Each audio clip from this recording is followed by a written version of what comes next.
I'm Claudio Lomnitz. I'm professor in the anthropology department, and I'm moderating this today's session, which has, by the way, a very brisk format that I don't think I've ever actually seen before, and I think is promising, kind of like energetic, an energetic format where folks speak for 8 minutes, and we have a sort of round robin.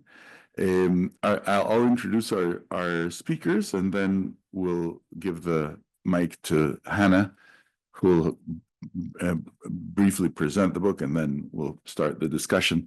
So Hannah Chazin is a much esteemed colleague in the anthropology department, where she's assistant professor. Her research focuses on human-animal relations and how they shape value and political power. There's very interesting ideas in the book about value and politics. And she's also deeply interested in rigorously understanding how archaeologists use material sciences to generate understandings of the past, present, and future. She's the co-director of the Karasham Animals Project, which is analyzing the animal remains included in burials in the Bronze and Iron Age necropolis at Karasham, Armenia. Our respondents, or the discussants of the work, are Brian Boyd, also an esteemed colleague in the anthropology department, where he's senior lecturer and co-director of the Center for Palestine Studies, as well as the co-chair in the university seminar on human-animal studies. He works on the prehistory and politics of archaeology in Southwest Asia, with a focus on Palestine. He's particularly interested in the writing of microhistories as a counter to the grand narratives of social life in the deep past. And he also writes on critical human-animal studies, museum anthropology, gender, queer theory, and sound studies. Pamela Smith is the Seth Low Professor of History here at Columbia, and is the founding director of the Center for Science and Society and its cluster project, the Making and Knowing Project. Among her books are Business of Alchemy, The Body of the Artisan, and From Lived Experience to the Written Word, Reconstructing Practical Knowledge in the Early Modern World, which investigates craft and practice as a way of knowing. And from the distance here on Zoom, we have Radhika Govindrajan, who's an associate professor of anthropology at the University of Washington. Professor Govindrajan works across the fields of multi-species ethnography, environmental anthropology, gender and sexuality, the anthropology of religion, South Asian studies, and political anthropology. Her first book, Animal Intimacies, which was published by the University of Chicago in 2018, is an ethnography of the myriad symbolic, material, and effective relationships the villagers in the central Himalayas have with a variety of non-human animals. It explores how this relatedness is shaped by wider issues and contexts, including colonialism, rural-urban migration, changing religious practices, wildlife conservation, and the politics of gender. So welcome, all of you. Welcome to our speakers. And Hannah, the floor is yours.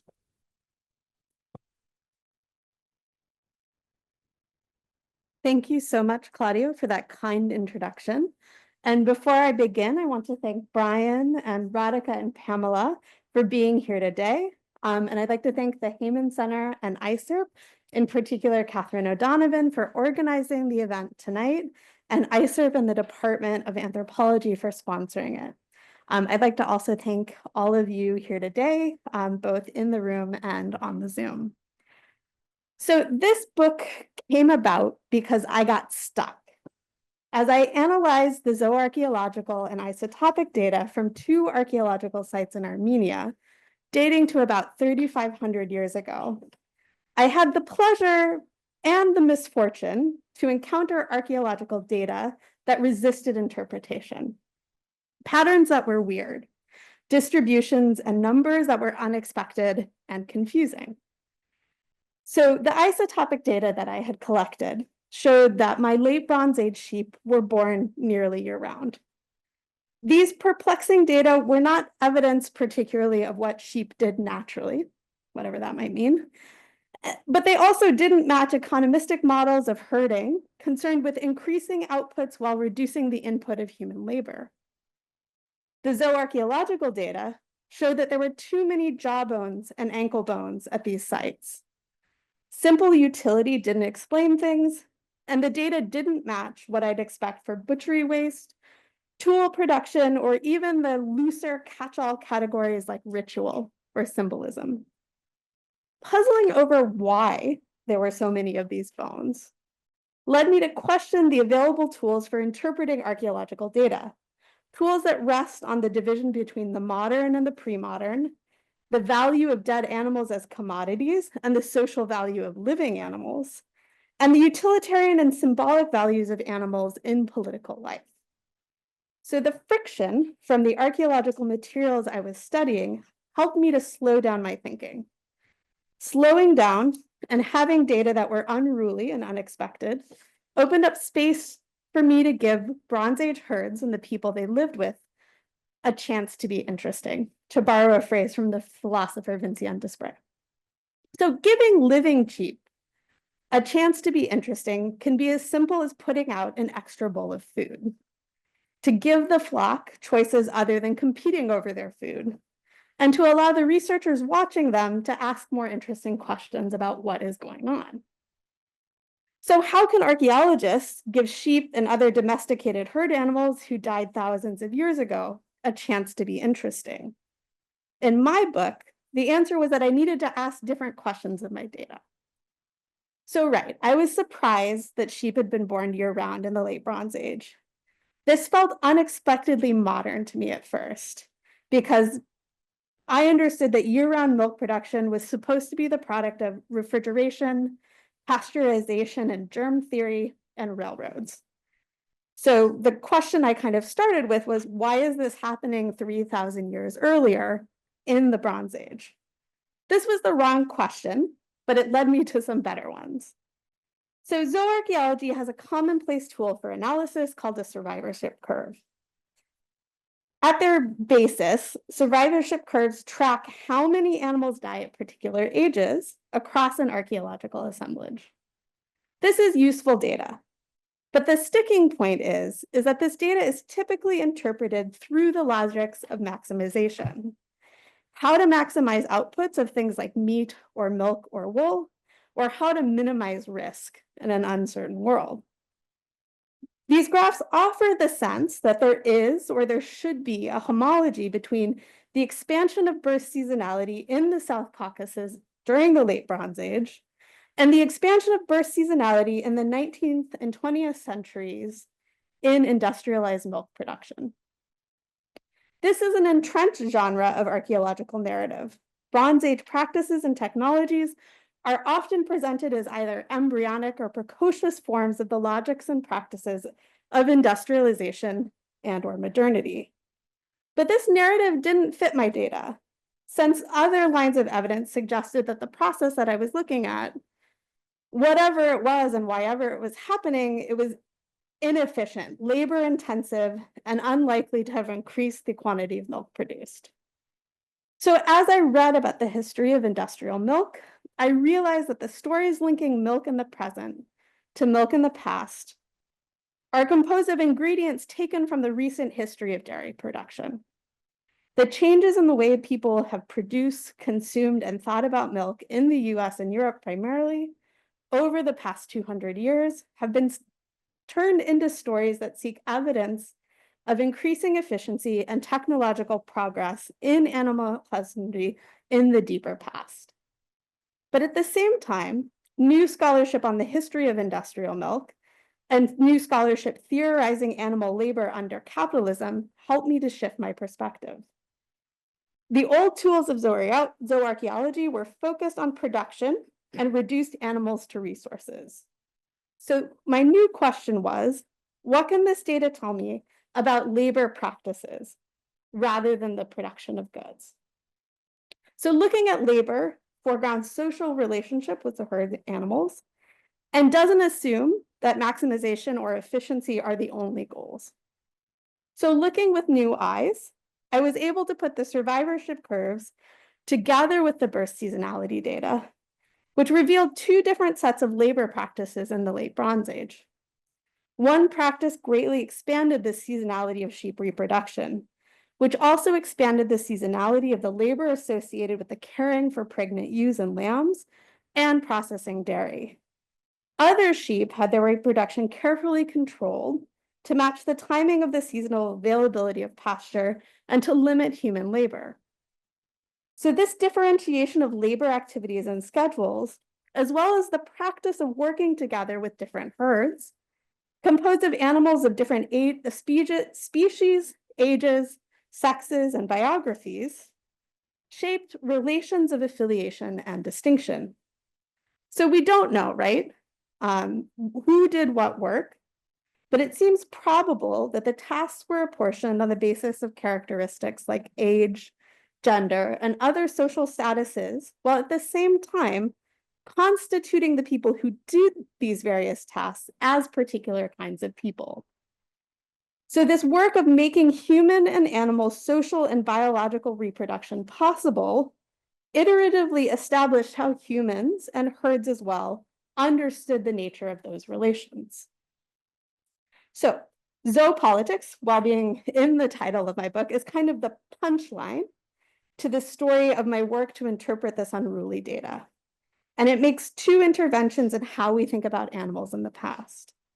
So first, zoopolitics insists that domestication is a condition of or a technology for plasticity, not the origin point of a teleological trajectory towards the present. This undoes the meta myth of domestication that links domestication, objectification, and modernity. Second, zoopolitics asserts that animals are active participants in political life. Recognizing this active participation requires us to re-articulate the relationship between labor and politics, and to recognize the role that value, understood anthropologically and not economistically, plays in shaping political life. Thank you. Terrific. Thank you.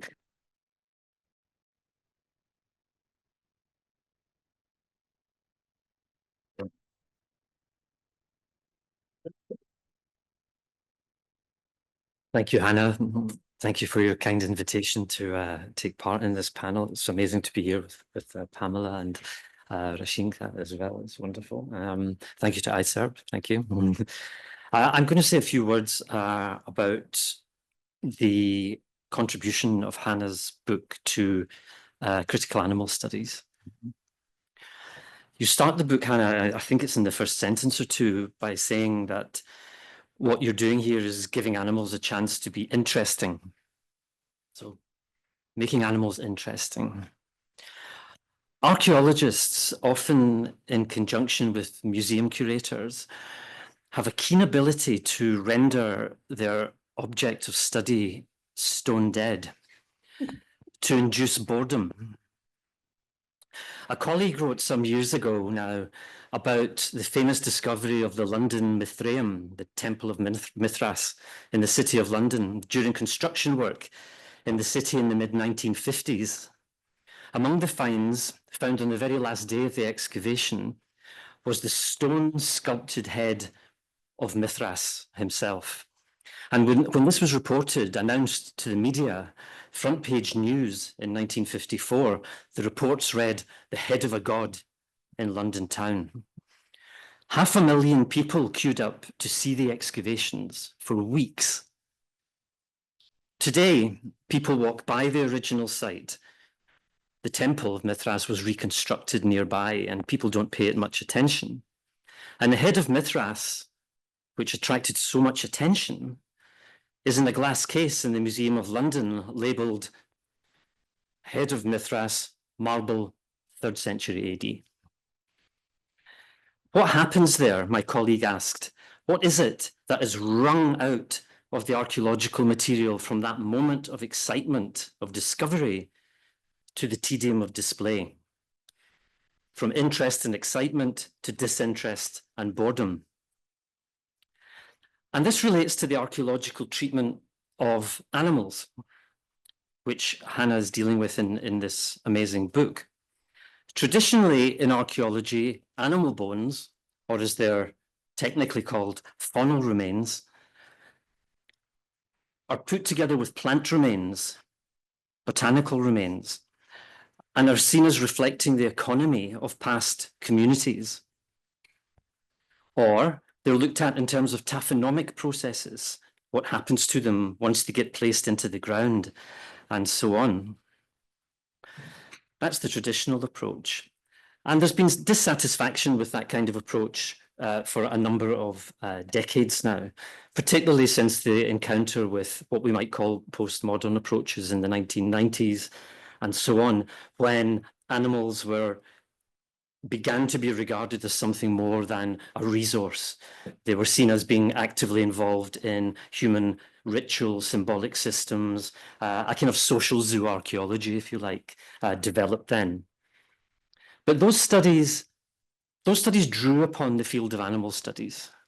So hold that for a moment. They drew upon the field of animal studies. All of those approaches, however, remain committed to a view of the animal pre- and post-domestication. The pre-domesticated world of hunter-gatherers as a point of departure, and a post-domesticated world of pastoralists and agriculturists as a point of arrival, the arrival into modernity. But the people and animals that Hannah are dealing with from the Bronze Age Caucasus, these people and animals never entered modernity. But our archaeological discussion of them are framed by modernity, notably by the concept of domestication.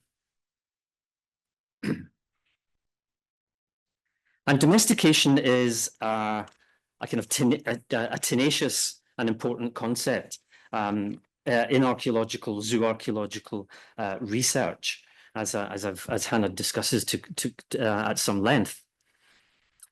But it's at that point that Hannah's research departs from the conventional, the traditional area of zooarchaeological concern by turning to what she calls the archaeology of zoopolitics. And the politics in zoopolitics, as I read it, relates to the sometimes rather difficult political, ethical, and legal realities regarding the asymmetry of mutual relationships. Human agency is always embedded in an ethical, political, and moral framework, and ultimate decisions are frequently made by humans regarding the actions and consequences of actions by non-human animals in the creation of these co-inhabited worlds. And it's co-inhabitation, of course, that Hannah emphasizes when she's discussing the pastoralist communities. Domestication is not human dominion over nature, rather it's the mutual coexistence and interdependence of animals and non-human animals. And this takes me to perhaps the most important contribution that Hannah's book makes, this combination of close attention to the empirical evidence, a letting go of the human-animal distinction, and the assertion of a politics, a zoopolitics. She introduces all this into a consideration of the people and animals of the Bronze Age Caucasus, people and animals, as I say, who never entered modernity, if we frame them in those terms, and the crucial importance of that approach, unlike those studies I asked you to hold for a moment, the crucial distinction of those people or those studies that drew upon critical animal studies is that Hannah relocates archaeological thinking on the human-animal relation to a position where it's not drawing upon critical animal studies for its theoretical scaffolding, but rather she's thinking from archaeology out into critical animal studies, saying, this is what the deep history of the human-animal relationship looks like and what archaeology can offer. And I think this is the first book-length treatment to do this that I'm aware of. So that is the crucial importance of this book. So thank you, Hannah.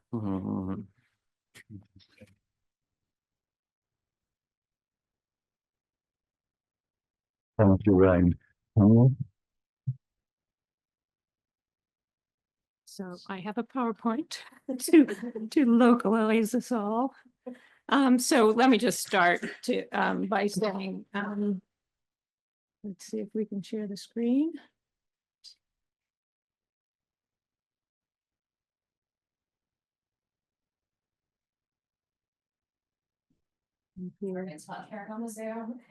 Okay. Okay, well, I'll start. Or I can't go forward without sharing on the Zoom. Is that? I mean, if you want. Oh, go ahead and share. That's fine. Yeah. Now, if you could just do presentation.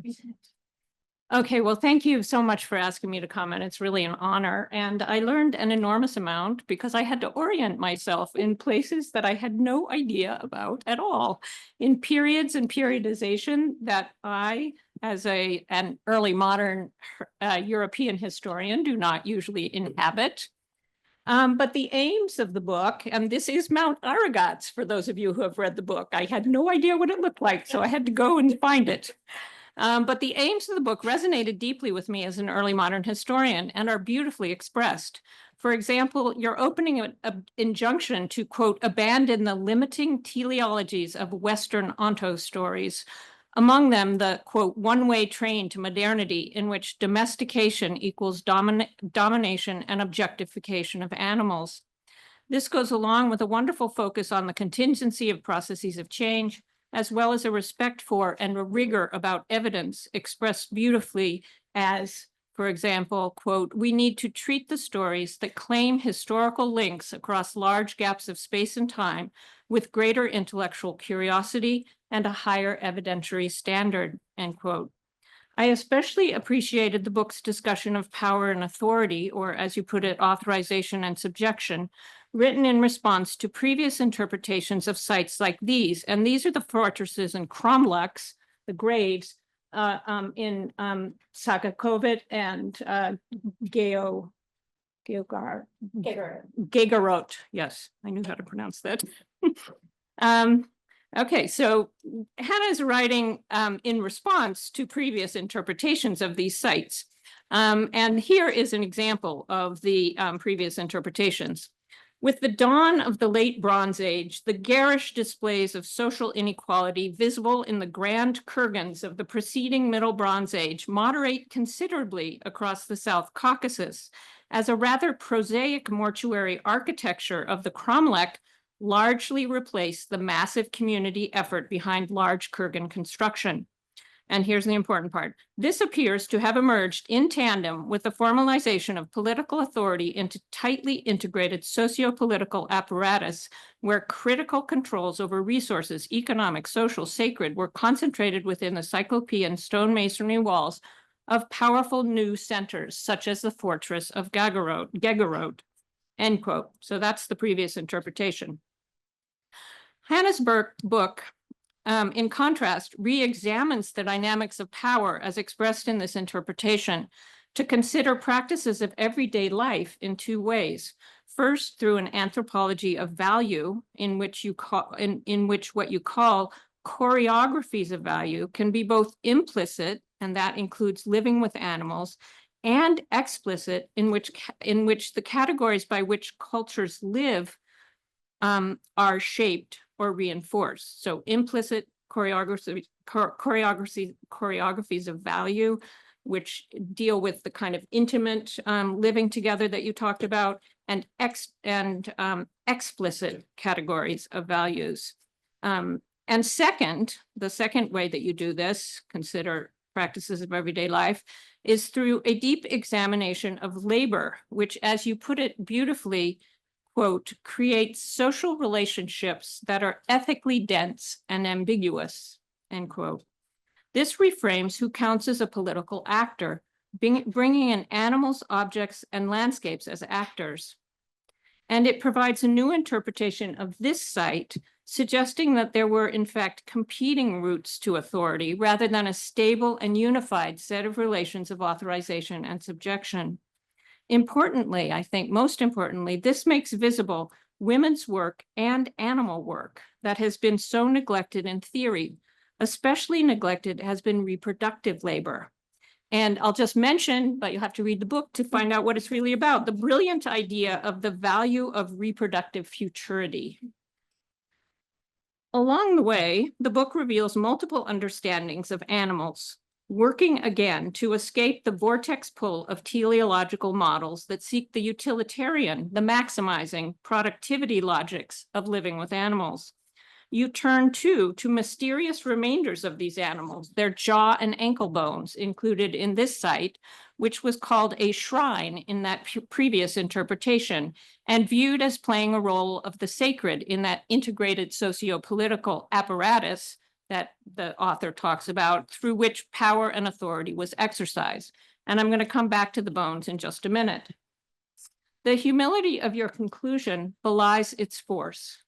The book enjoins us to, quote, loosen the bonds of interpretive habits, end quote, providing us a set of tools to think with that doesn't assume teleological concepts as a basis. One can see this in your summation about the site.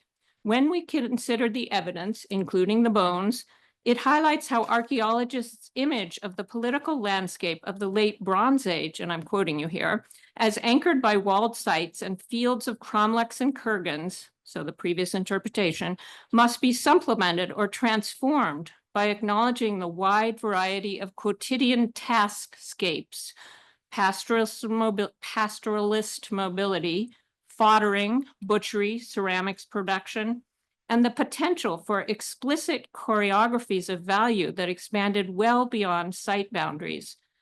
This, as you say, may prove challenging for archaeology, as these choreographies of value may very well have left fewer durable traces than the construction of stone walls and large burial mounds, end quote. I think of this all the time in my own work in embodied knowledge in the past that also left few traces. It did, however, leave many objects, but they, like the kurgans and cromlechs and fortresses, can lead us to overlook all the processes by which objects and social orders actually come into being. And this brings me to my question. I wanted so much more about the implicit choreographies, and in that regard, I appreciated your intermittent focus on what it took to fodder, milk, and control the reproductive cycle of animals. But I wanted much, much more because it seems to me that the material culture horizon that you talk about of black burnished pottery and metal casting that was widespread and long-lived from the late Bronze Age through the early Iron Age is an important analogous history to foddering and milking. Okay, let me explain what I mean.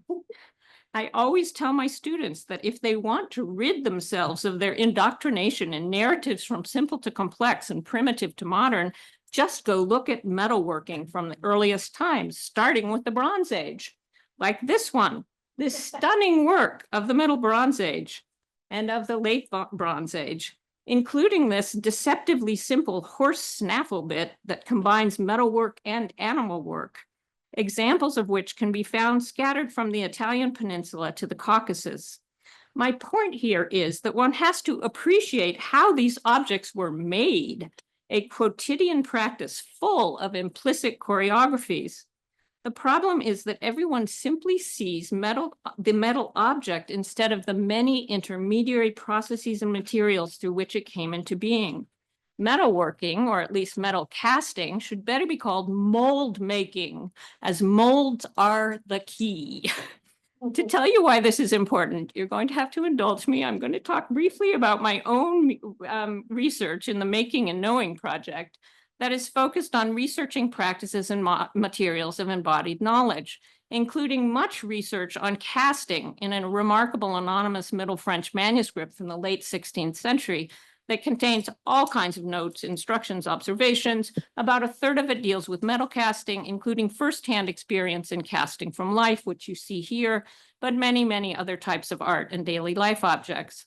But the important thing about it in this context is that the manuscript has hundreds of entries in an endless search for effective mold materials, which mold materials must be fine-grained enough to take a detailed and sharp impression, sturdy enough to withstand the heat of burnout and casting, and friable enough at the end of casting to remove from the metal object. Like other casters, the author practitioner used calcined animal bones, specifically the particularly dense ankle bones of oxen, in this case, rendered into bone ash. And this was also used for crucibles, the vessels for refining and alloying metals. So my question thus is, how might specific animal bones, those mysterious astralgi and mandibles that are in supernumerary in your sites, how might these specific bones continue to feature in quotidian activities? And my larger point is that all the discussions of politics in regard to these Caucasus sites seem to focus only on the objects in analogous ways to their focus on power objects like fortresses. But like the practices of foddering, milking, making cheese, and reproducing, so practices of metal casting are productive of skills, of social relationships, of identities, knowledge about materials, objects, value, and sometimes authority.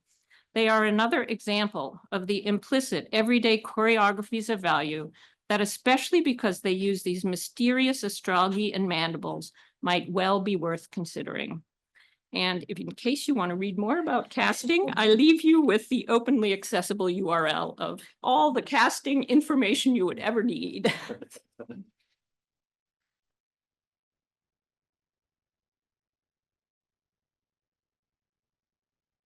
Thank you so much. And the final commentator, Radhika Govindrajan, please, the floor is yours. Hi, everyone. I hope you can hear me.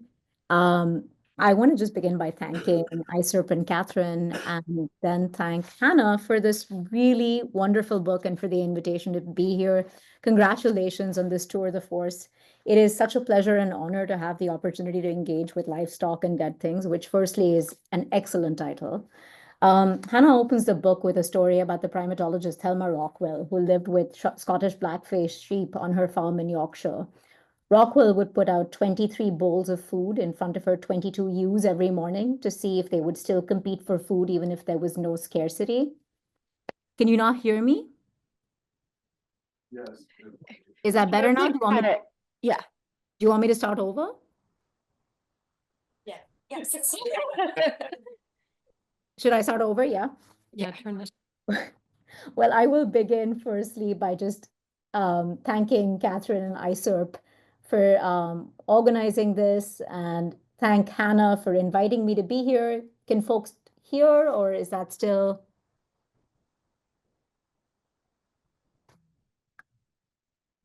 Is it just? Is that better? Yes? Okay.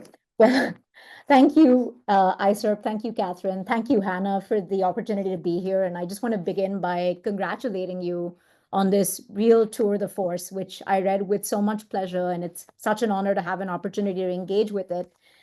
Livestock and Dead Things, firstly, I just wanted to say is a great title, in case others haven't said that before. I love it.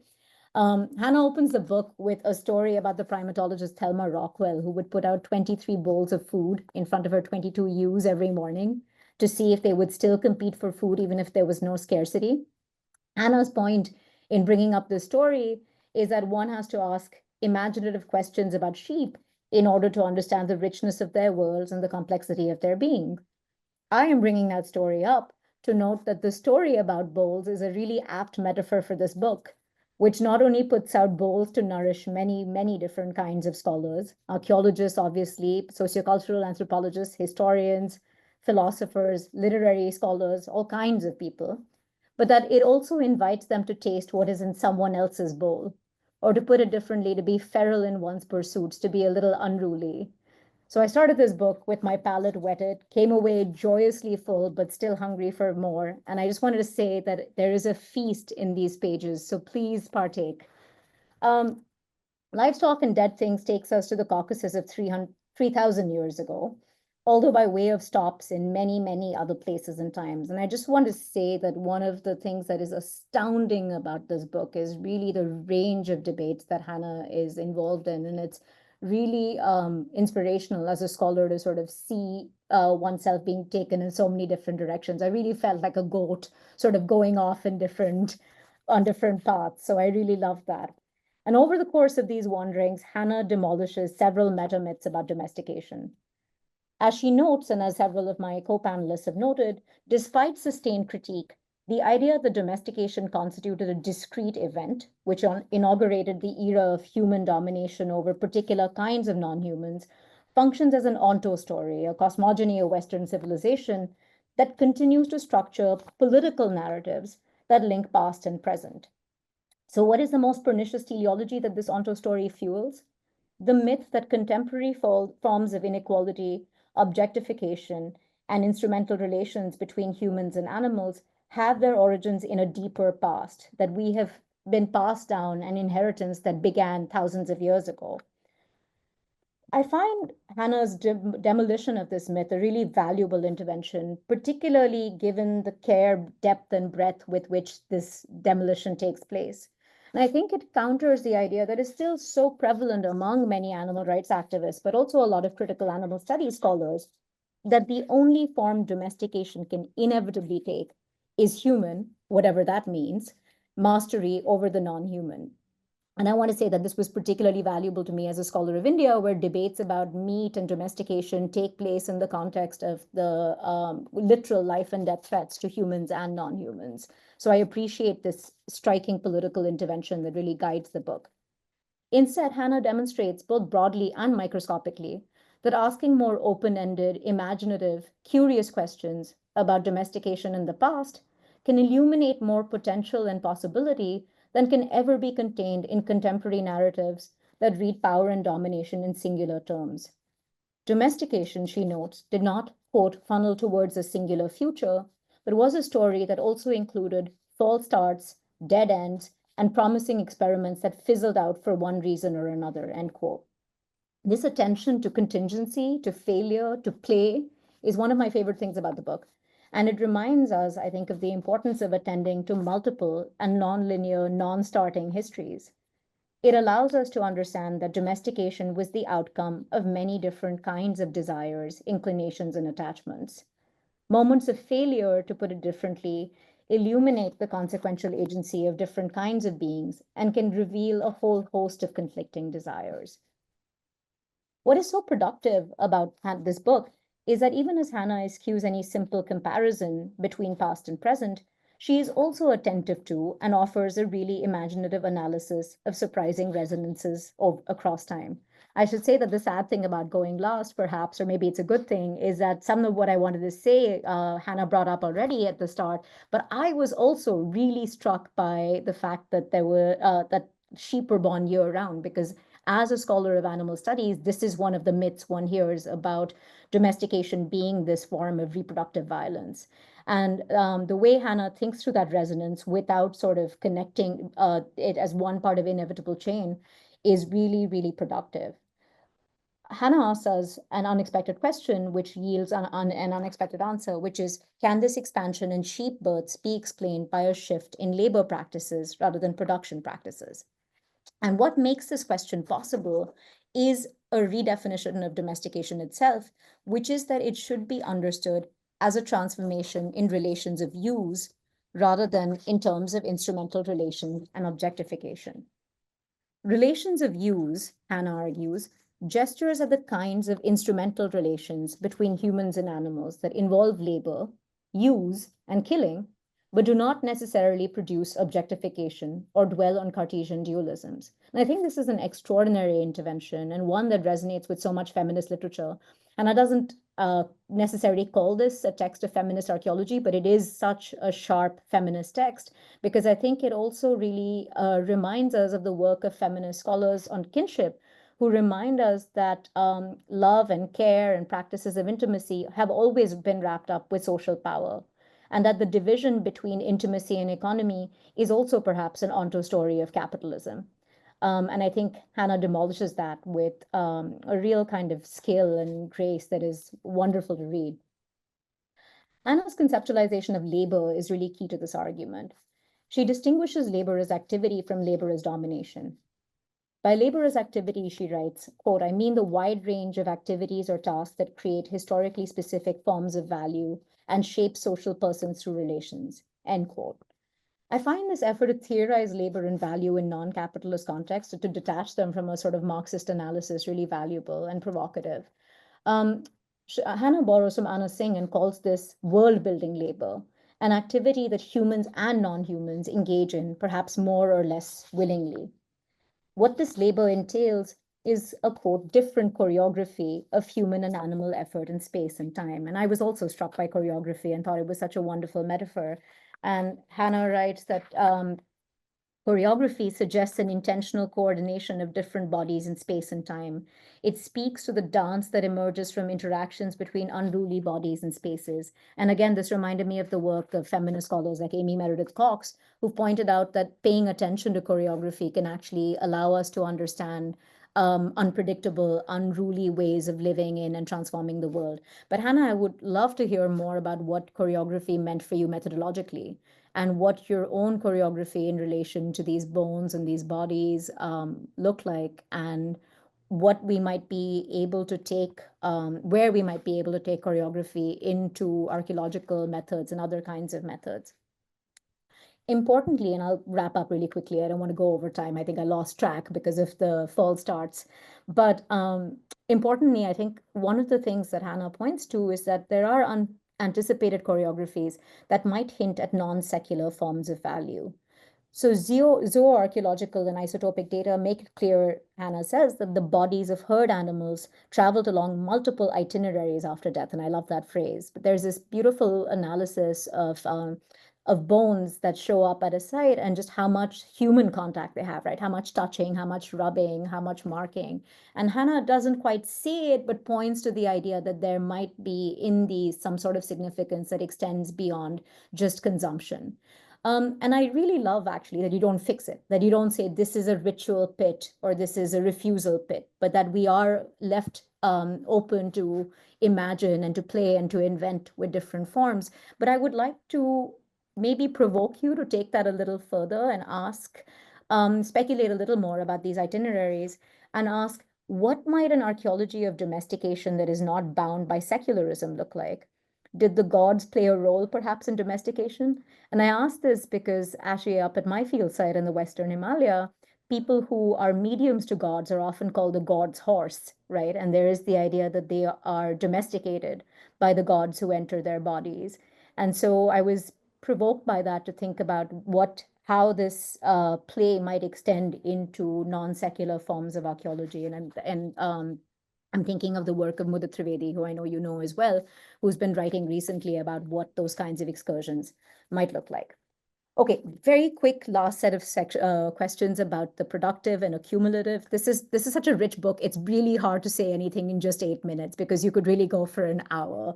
But I just wanted to ask you to maybe reflect a little bit on how labor is used and labor is exchange might bleed into each other. And what I love is your refusal of romanticism. So even as you argue that there is no direct line from past to present, you also insist that the past is not this site of romance, that there are forms of violence and hierarchy at play there. And I was wondering what a form of accumulation might look like when even within labor is used, and what does that accumulation look like in a pre-capitalist moment? What about non-reproductive forms of social reproduction in a sense too, right? There is so much talk about biological reproduction and how that ties into social reproduction, but and this is a presentist question, but I am interested in other ways in which one might be able to read forms of patriarchal power and control into these relationships that are not shaped by the idea that capitalism is the only form of violence and domination that one should take into account. But thank you for this really generative, wonderful book. It's been a pleasure to read, and I'm very happy to be here to celebrate it.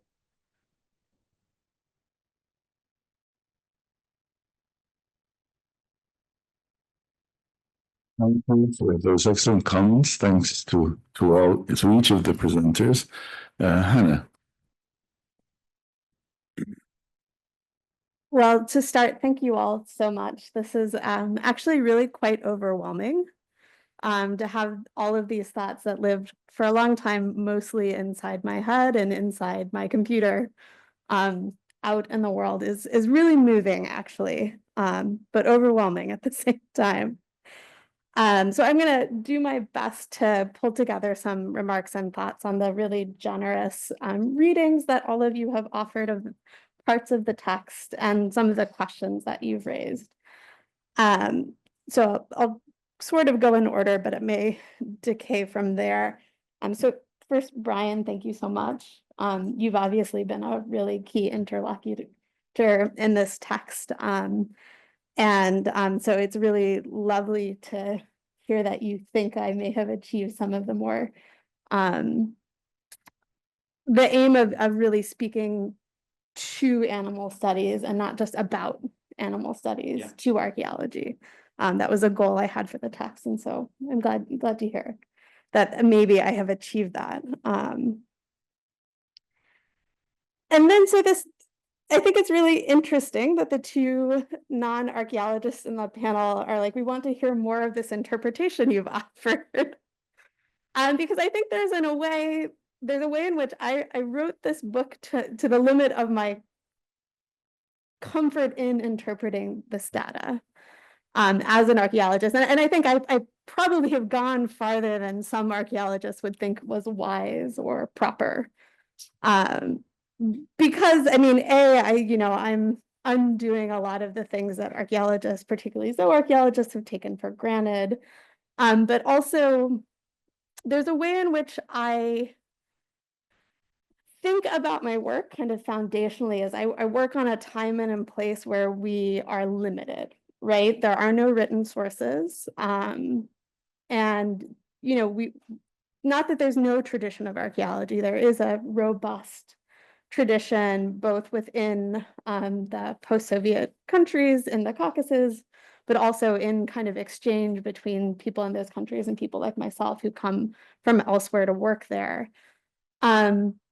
But I think I say in my chapter where I'm like, here's what we know about the late Bronze Age, which was actually one of the harder chapters to write, is that I tend to think about it as that, we just don't know what we would like to know.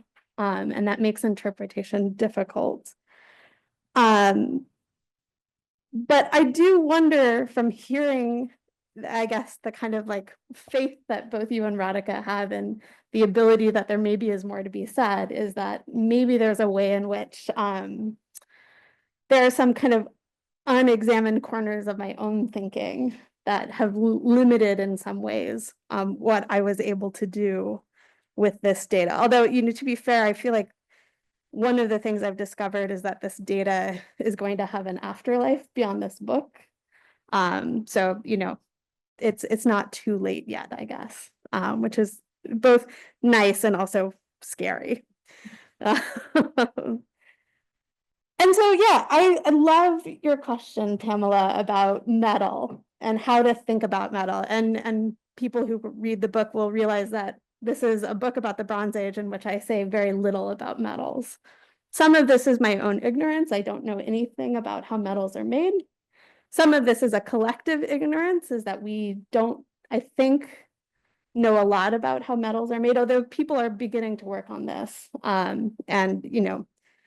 it's something that would be really interesting to bring, to think a little bit more about how these people, and because one of the things I wanted to mention is one of the periodization, this idea that, the late Bronze Age and this Lichess and Metamor material culture horizon, one of the things that makes it hang together intellectually for archaeologists are transformations and how people are working metal and the kinds of objects they're making. So there's absolutely something going on there. Yeah, I love this idea of bone ash.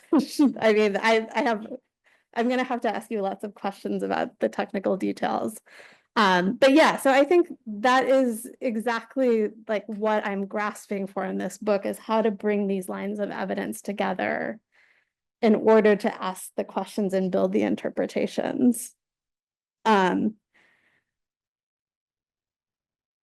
yeah, and also I have long wanted to write about horses. I keep being like, oh, I will take up the question of horses someday. And so the idea of being that maybe metal and the bits is a way to bring the horses into what I've been thinking about is really exciting and promising.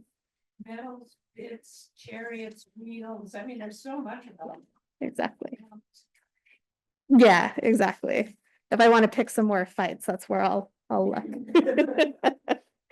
And then thank you, Radhika, for these really wonderful and slightly overwhelming set of questions. So yes, I think I have one of the questions that kind of lurked at the back. So I also in the process of thinking about how to think about labor and how to think about politics outside of capitalism, which both means like what is actually happening in capitalism, right? Because there's this really great anthropological literature on what animal labor is and looks like in the world we live in today. And that was really important for the intellectual formation of this book. But there's also the way in which capitalism is shot through the way we think about labor outside of capitalism. And it was something that I was running up against as I was trying to think about what animal labor would look like as a category in the late Bronze Age itself. And I think it was a question that I had to set aside because I had too much already going on in the book manuscript and in the article that I also wrote, thinking through these questions about, yes, what can we say about accumulation that is different than just assuming it's part and parcel of the stories that we tell through the onto story of domestication and the idea that objectification is kind of the original sin of modernity. And so I don't have an answer, but I think that is exactly the question that I was trying to think through. I mean, some of it I'll just say, I don't know what was accumulated. So there, I think, and this is a little bit connected to some of the other things that we're thinking about in terms of social reproduction and domination, is it's absolutely important that, herds through their reproduction can expand. And this can be thought of as accumulation. But what that actually means, I think, is really hard to think through. And I didn't have a good kind of archaeological anchor to like hold fast to. Because, paleodemography, I think is really impossible under better circumstances than the ones that I was actually working under. But yeah, but I think that is a question that expands out from what I was trying to do, even if I didn't feel like I knew how to answer that question with what I had available to me at Gegerot and Sakahovid. And I think some of that is also, this is something that hasn't come up, but I make a point of talking about in the book, is that the archaeological material I'm working with from these two sites that Pamela hopefully showed you where they were in the world and kind of what they looked like. We know actually a fair amount about what happened at those two sites, but we don't have good comparison. So we don't know whether lots of other sites were like them or whether they were unique, weird, exceptional. And so I do think that having a slightly richer kind of internal set of comparative data would help make it possible to talk about these things in greater detail. Was that it's time to stop talking signal? Okay, great. Thank you so much. Yeah, I think I'm just gonna leave it there. And then I just want to say again, thank you guys so much. This has been really wonderful. And I have a lot to think about going forward, which is lovely.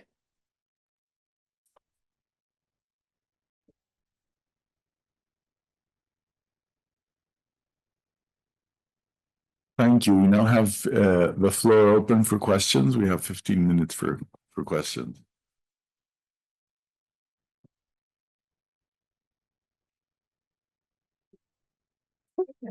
From the audience. So what do you make of those toe bone whistles that appear in France between 18,000 and 12,000 BCE, and then also appear in your sites, in thousands BCE?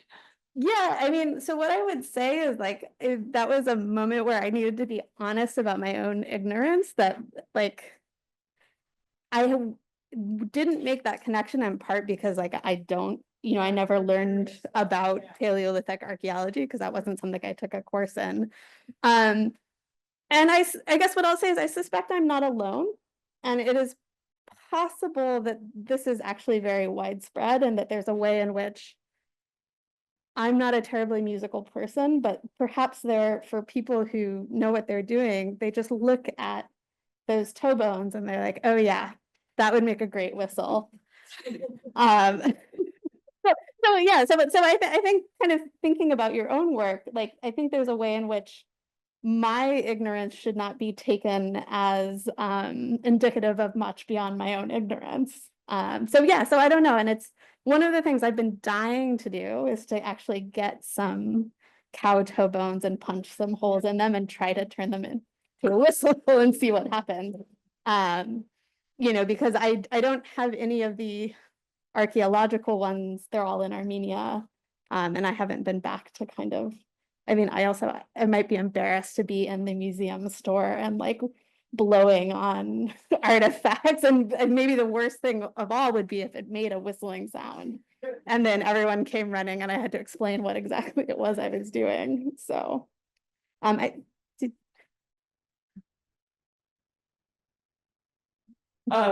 this is okay.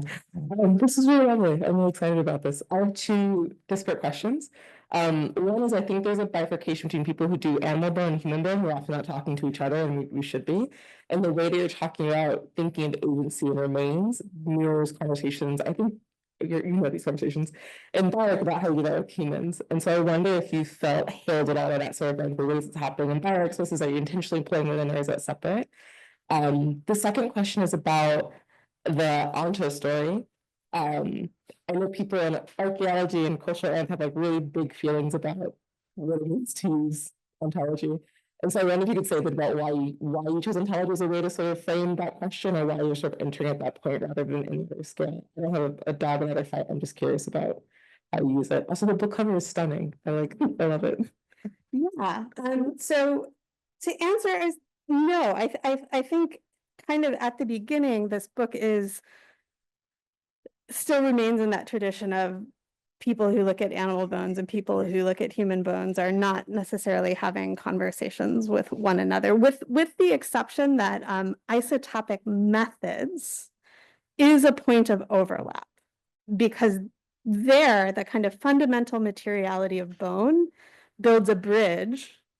And also because there's a way in which the isotopic methods hold the question of human and or animal agency in abeyance, at least in terms of, when you're like, what kind of chemicals do we use? How do we process these? How do we interpret the data in particular ways? But then there's always a moment at which the difference between humans and animals has to re-enter in terms of the interpretive models that are being applied. Yeah, so I don't know if there was something more specific you were thinking about. That's a pretty common fire, like using sort of like bioarchaeological archaeological language on like life history, particularly used for humans and pulling that into how you talk about animals. And I wasn't sure if that's something that sort of emerged in parallel or you're intentionally sort of pulling that language over. Yeah, so a much earlier version of this project specifically drew on the idea of osteobiography, which does come from human bioarchaeology. And I was like, well, hey, why don't we apply it to the lives of animals? I don't in the book use, I think, the term osteobiography. Some of that is, while I have some individuality to my sheep, it's somewhat limited, and like the actual individual osteobios were not particularly impressive or useful. And so they didn't get written into the book. But absolutely my focus on the pre and post-mortem lives of animals, I think, comes out of my reading of the bioarch literature on osteobiography directly. And then so about Onto stories,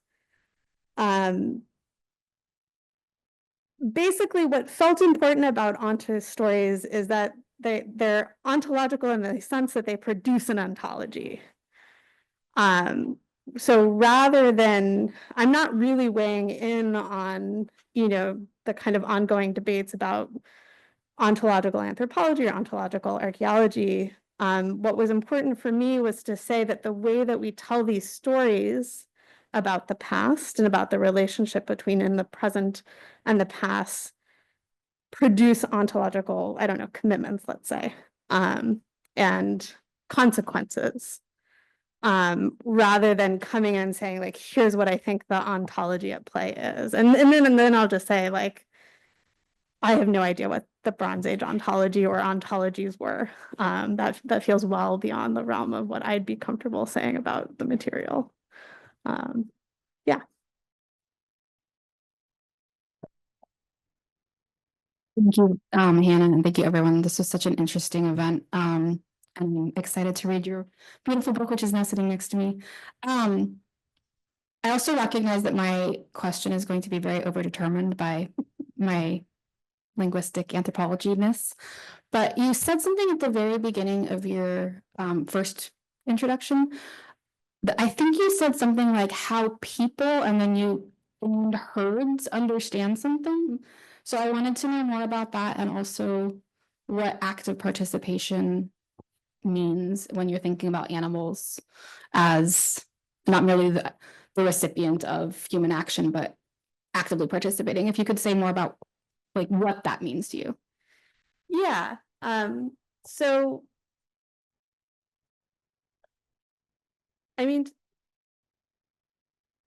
there's a way in which the kinds of relationships that people had with domesticated animals in the late Bronze Age and at other times and places is both individual and group, right? So like I do make some effort in my book to consider that individual people likely did have individual and individualizing relationships with animals, right?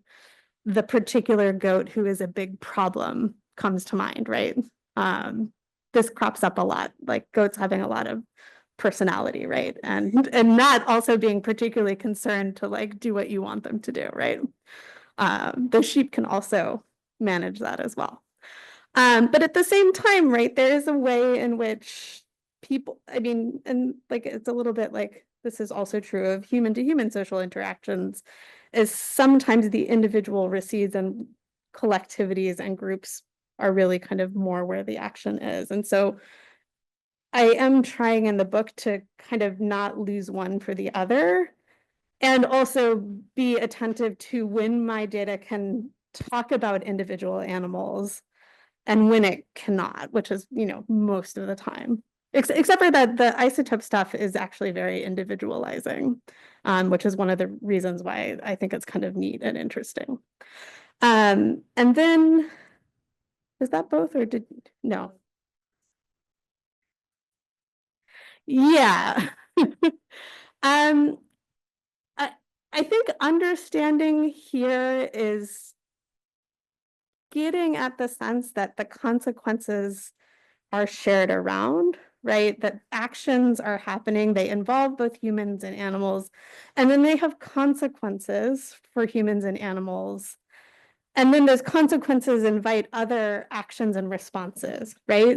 And it's that flow of, people and animals do things happen, it repeats. That's really at the heart of how I'm trying to think about the kind of how to pull the animals into the political in a way that isn't just saying, that isn't the move of like the symmetrical archaeology, which is just we have to pretend that, we have to start from this methodological even playing field, which can be a very powerful move, but it isn't really the move that I'm trying to make in my book. And also to step back a question, I just want to say that the cover image is a photograph by a wonderful visual artist named R.J. Kern, whose work is really beautiful, and I highly recommend that everyone go take a look. He has a wonderful book called The Sheep and the Goats, and he very kindly allowed me to license one of his images for the cover, so that's why it's so beautiful. I think Russ had a question, yeah. Thank you, Hannah, and congratulations on this very beautiful book. I had, as I was listening to your very lucid introduction here, I had a conversation in my mind between you and Alex Blanchette.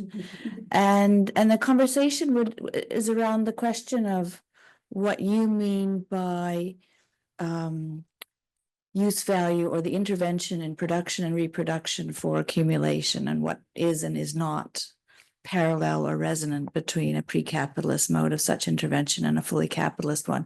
Because I think of Alex kind of making visible that the apogee of the industrial domestication and transformation of animals is really the standardization of the body as corpse. Yep. In relationship to its absolute consumability, its non-reproducibility, its becoming meat. Whereas you are thinking from an animal where that isn't the primary site of value, use, care, whatever intervention is around, rather this kind of constant extension of reproductivity or expansion. So, I mean, it raises for me questions about the generalizability of the domestication of sheep and how you think of these two modes of intervening in or thinking not the mastery, but the domestication of animals, when the purpose of that is the extension of reproductivity or the becoming corpse of the meat animal. Like, is there an enormous divide? I know nothing about this. I know nothing about animal studies. I know nothing about sheep. So anyways, but it is a question about the various organizations of value, of surplus value extraction, and where the line is between that thing that you're calling capitalism is and this relationship to animals. Yeah, thank you. Thank you. That's a really wonderful question. And so I think one of the things that I take away from Alex's work, which has been, I think, enormously helpful in shaping my thinking, is that that even in the kind of outer limits of the example of industrial pig farming and the kind of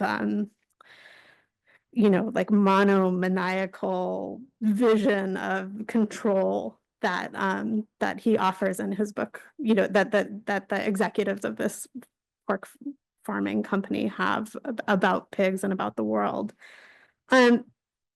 What struck me is that the pursuit of that kind of value and that particular understanding of humans and their relationships to animals resulted in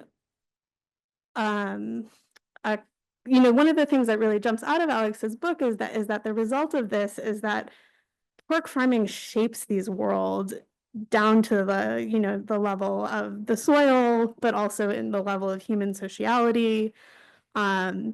And so in the book, I basically say, often archaeologists, among other people, draw this, easy, comfortable distinction between, the social value of living animals and the capitalist extractive value of a dead animal. But I saw a homology between the kind of intensity of the focus on pork farming in Alex's work and the way that anthropologists and archaeologists have written about cattle pastoralism in Africa, right? And the classic kind of anthropological image of that is that these people's lives are in service to their cattle and utterly kind of shaped through living with these animals. And so that gave me a platform to think about, okay, what to locate the difference elsewhere, to not, obviously living and dying is what matters, but to think about that difference in a slightly different mode. And what that meant for me was it allowed me to bring in particular the kind of temporality and the temporality of reproduction is something that I think is really important. So I draw on this this work that an animal historian has done, and then the anthropologist Sarah Franklin has extended with this idea of the way that value is produced through cloning. And it's kind of this intensification of reproductive value that has to do with the acceleration of time, which of course is something that is highly modern, right? And so, but I was able to think about, okay, but reproduction is a temporal process, even outside of capitalism. And that was something that actually allowed me to get some real purchase on the data that I was struggling to interpret otherwise. And similarly, thinking about like what is going on when these bones are circulating after death, particularly because what my data looked like, it wasn't just kind of the simple, obvious, you know, they eat the animals and then they discard the trash, right? The bones are having longer careers post slaughter than would be encompassed by kind of just focusing on their use values, as it were. Yeah.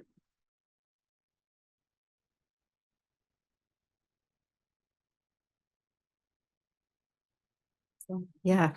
So Hannah, I'm struck by the difficulty of this book that you're juggling of addressing different audiences. You've got your archaeologists, your zoo archaeologists, and then there's a much wider audience of animal studies and elsewhere. And I just wondered if you could talk to us a bit about the strategies you used to manage that, and perhaps some of the anxieties that may have also produced. Yeah, thank you. No, this was again something that I really wanted to do with the book, and definitely spent a lot of time being afraid I wasn't going to be able of executing my own vision, because it is hard to write for, you know, two audiences who want two different things, who bring really wildly different expectations to a text. And so, yeah, so I worked pretty hard and I put a lot of effort, and I'll say that that was one of the things that this is part of a series in animal studies, and it was really helpful to have the kind of interest and support of non-archaeologists from the kind of early parts of getting this published through the press. I think that was, it didn't tell me what to do, but it made me feel like maybe I could do it, which I think was actually really important. But one of the things that made it work, I think, is that it was helpful for me to be really deliberate and write out really fully and slowly how the interpretations were being built. And that also worked in some ways to like make them legible to people who don't read a lot of archaeology.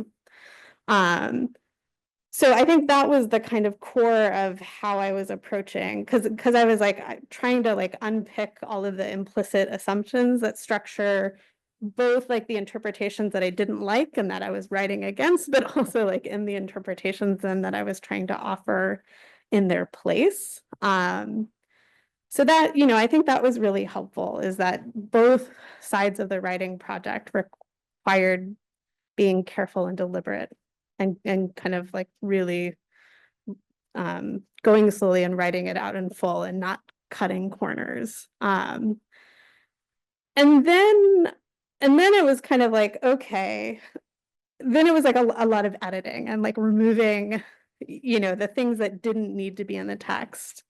And trying to figure out like how to kind of have a main text that was readable for people who don't know anything about the Bronze Age, who maybe know very little about archaeology, while also weaving in the detailed information that people who do know things about zooarchaeology and archaeology would care about and would want to know what my like very specific answer was. And so a lot of that is in the footnotes. And then I also, I don't know how I came to this idea, but I was like, maybe I can just put it in boxes in the text.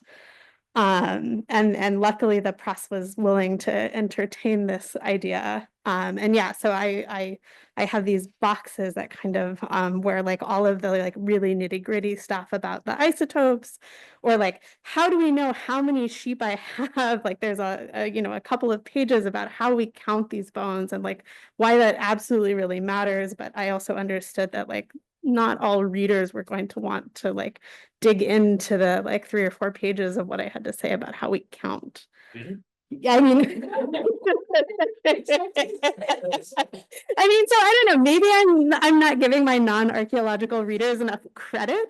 Although I mean, I'll say it's something that came up in the review process for the book, was like how, because I was working with the press and I wanted it to be something that was read outside of archaeology, and that is something that came up in the kind of reviews, was like how to do this and to make it readable for a slightly broader audience. Yeah. I have a question too. It's related to the sort of Evans Pritchard African pastoralism, and in general to some of the more classic literature in on exchange and anthropology. Some of that there was, at least surprising to Evans Pritchard, as I recall, was the individuation of the cattle, right? They remembered the pattern of the cow, the name of the cow, the granddaughter of the cow, and all of that. And at the same time, what you have to some extent as a subject is the herd. So I wanted to know a little bit about that problem, and whether you found is there any way of thinking?